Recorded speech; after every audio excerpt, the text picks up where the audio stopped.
In 1942, the United States military approved one of the strangest weapons in its history. An eccentric dentist had convinced the White House that 1 million bats, each strapped with a tiny napalm bomb, could be released over Japan and burn its cities to the ground. The project had a code name: Project X-Ray. It cost millions of dollars. It was tested by some of the brightest chemists and biologists in the country. And it almost worked. Then, in a remote corner of New Mexico, the bats escaped and set fire to a military airbase. The bat bomb is one of the most famous weapons that never made it to the battlefield. But the truth is stranger than the legend. It was not just a crazy idea from a random inventor. It was a serious military project, backed by the President of the United States, run by the Office of Strategic Services, the precursor to the CIA. The man behind it was Dr. Lytle Adams, a dentist from Pennsylvania. And his journey from a dentist chair to a top-secret weapons lab began with a vacation. In January 1942, just weeks after Pearl Harbor, Adams was visiting Carlsbad Caverns in New Mexico.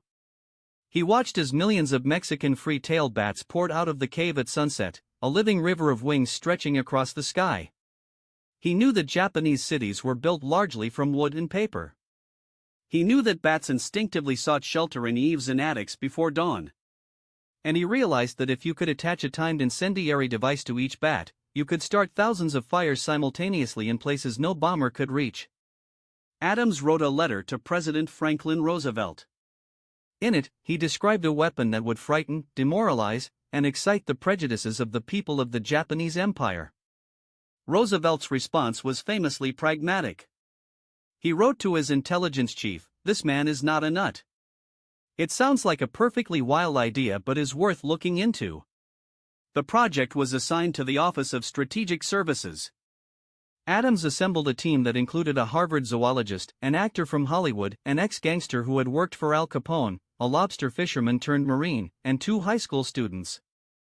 Their mission: figure out how to strap a bomb to a bat, keep the bat alive during the flight to Japan, release it over a city, and have it land on a roof without the bomb falling off. The team tested several bat species before settling on the Mexican free-tailed bat.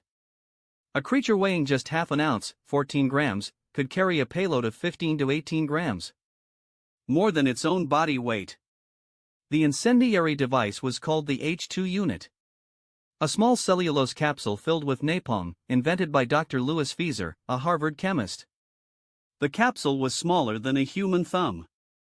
And it was glued directly to the bat's chest. The bats had to be kept in hibernation during transport. The team discovered that the best way to do this was to stick them in ice cube trays and cool them down. The bomb carrier itself was a 5-foot-long sheet metal tube.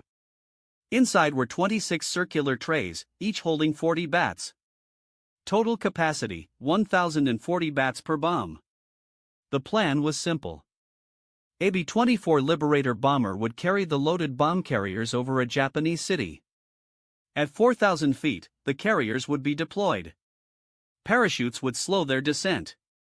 At 1,200 meters, the sides would fall away, releasing 1,000 bats into the pre-dawn sky. The bats, warmed by the open air, would wake from hibernation.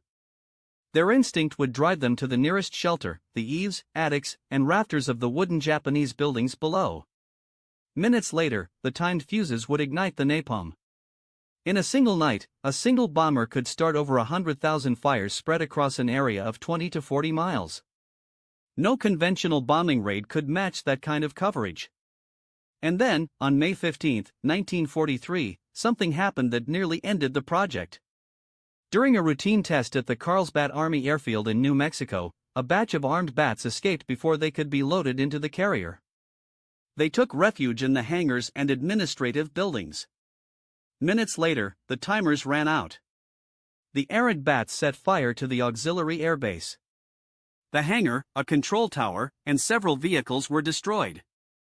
Despite the disaster, the Navy was intrigued enough to take over the project in August 1943, assigning it the codename Project X-Ray.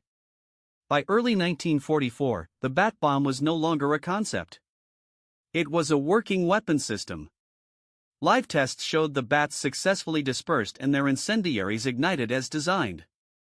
The Navy was preparing for full-scale production. Then the project was cancelled. Not because it did not work, but because something else had arrived. The Manhattan Project had produced the atomic bomb. And with a single bomber capable of destroying an entire city with one weapon, the Bat bomb suddenly seemed less urgent. The Navy officially cancelled Project X-ray in early 1944. Total cost, approximately $2 million. The remaining Bat bombs were destroyed. The research was classified. After the war, Admiral William D. Leahy, the chief of naval operations, reportedly said that the Bat bomb could have been devastating if it had been deployed. He argued that it might have been more effective than the atomic bomb because it would have caused mass destruction without the loss of civilian life on the same scale. Whether that assessment is accurate is a question military historians still debate. What is certain is this: the Bat bomb was not a joke. It was a serious weapon, developed by serious scientists, that came within months of being used in combat. Project X-ray belongs to a category of weapons that the war produced but never deployed. Inventions so strange that they sound fictional. But in a conflict that consumed the entire world, the United States was willing to consider every possible advantage. Even one that came on wings. The Bat bomb never burned a single Japanese building.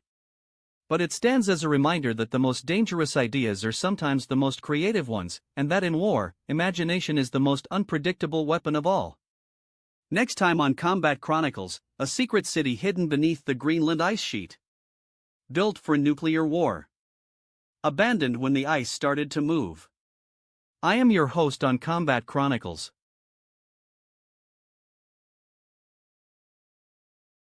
On October 30, 1961, at 11:32 a.m. Moscow time, the Soviet Union detonated the largest nuclear weapon ever built.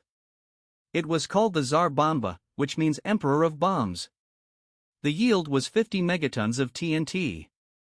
That is 1,570 times more powerful than the bombs dropped on Hiroshima and Nagasaki combined. The explosion was so large that it could not be tested safely. The Soviet government had to build a special version of the Tu-95 bomber just to carry it. And even then, the crew had only a 50% chance of surviving the mission. This is the story of the most powerful man-made explosion in history. A weapon so massive that it was never deployed. A bomb that was too big to use. The Tsar Bomba was originally designed to yield 100 megatons. But Soviet physicists realized that a bomb of that size would create a fireball so large that the bomber could not escape it. The bomb weighed 27 tons. It was 8 meters long and 2 meters wide, so large that the Tu-95 bomber's bomb bay doors could not close around it. The aircraft had to be specially modified, the fuselage was cut open, the bomb bay doors were removed, and the bomb was suspended partially outside the aircraft. A lead shield was installed to protect the crew from thermal radiation. Even with these modifications, the bomber crew had to be within 45 kilometers of the blast when it detonated because the bomb was too large to drop from a safe distance. Their survival was uncertain. The bomb was dropped over Novaya Zemlya, a remote archipelago in the Arctic Ocean. It was attached to a massive parachute weighing nearly a metric ton, designed to slow its descent and give the bomber time to escape. The parachute opened at 10,500 meters. The bomb detonated at 4,000 meters above the ground. The fireball was 8 kilometers in diameter. The mushroom cloud rose to 64 kilometers, reaching the mesosphere. The flash was visible from over 1,000 kilometers away. The shockwave traveled around the world 3 times. Seismic waves were detected on their third pass. Windows were broken in Norway and Finland, nearly 1,000 kilometers from ground zero. A wooden village built at the test site was completely vaporized. Stone and concrete structures were destroyed at a distance of 55 kilometers. The blast was felt as far away as Alaska. After the test, Soviet Premier Nikita Khrushchev declared that the Soviet Union had a 100 megaton bomb that could be dropped on the United States if needed. But the truth was that the Tsar Bomba was never intended for combat. It was a political statement, a message to the West that the Soviet Union could build weapons of unimaginable power. The bomb was too large to be delivered by any existing missile. It was too heavy to be carried by any existing bomber. It was a weapon that could not be used. And yet its shadow hangs over history to this day. The Tsar Bomba remains the most powerful man-made explosion ever created. A record that no nation has tried to break. A weapon that proved that the most dangerous bomb is the one that is never dropped.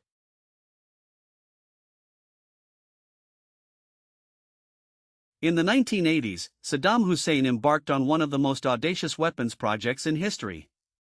He hired a brilliant Canadian artillery expert named Gerald Bull to build the largest gun the world had ever seen. Project Babylon was designed to launch projectiles into orbit.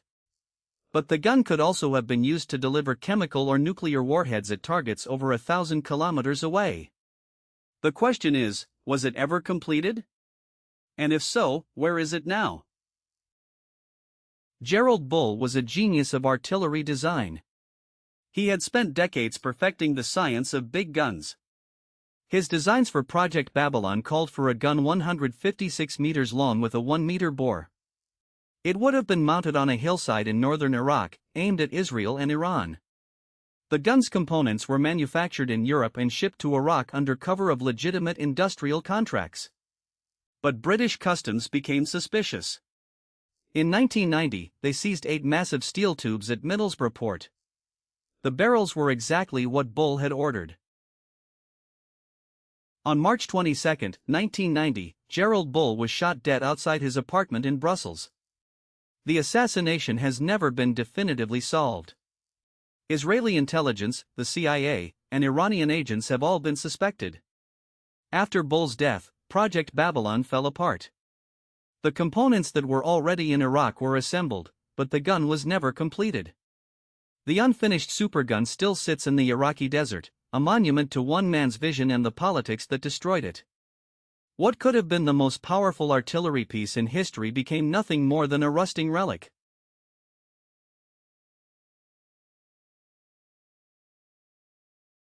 During the Cold War, the United States Army built a secret city beneath the Greenland ice sheet. It was called Camp Century. Officially, it was a polar research station. Unofficially, it was a cover for one of the most ambitious military projects ever conceived, Project Iceworm. The plan was to build hundreds of nuclear missile launch sites hidden under the ice, connected by a network of rail tunnels stretching thousands of miles. The Cold War was at its peak. And the US military believed that the only way to survive a Soviet first strike was to bury its weapons where the Soviets could not find them. Under the ice. Construction began in 1959. The Army shipped hundreds of tons of equipment to Greenland, including a portable nuclear reactor. Soldiers dug a network of trenches in the ice, covered them with arched steel roofs, and buried everything under snow. The result was a self-contained city, dormitories, a mess hall, a hospital, a library, a chapel, and a barber shop. All powered by the nuclear reactor. The base housed 200 soldiers. The tunnels stretched for 3 kilometers. And everything was completely invisible from the surface. But the ice was moving. The Greenland ice sheet flows toward the sea at a rate of several meters per year. The tunnels began to shift. Walls buckled. Ceilings cracked. By 1964, the Army realized that the ice would destroy the base faster than they could build it. The nuclear reactor was removed. The base was abandoned. Project Iceworm was cancelled. Camp Century was declassified in 1996. The world learned that the quiet research station had been a cover for a nuclear missile network. But the story did not end there. When the base was abandoned, the Army left behind biological waste, chemical waste, and diesel fuel. The ice has preserved everything. Now the Greenland ice sheet is melting. Scientists estimate that within decades, the waste could be released into the environment. Camp Century was supposed to be a secret forever. But the ice that hid it is disappearing. Camp Century stands as a monument to Cold War ambition. A city built under ice, designed to survive a nuclear war. Abandoned when nature proved stronger than engineering. Its legacy is a warning: what we bury in the ice does not stay buried forever. Next time on War Stories Uncovered, the most successful submarine in American history. Sunk by its own torpedo.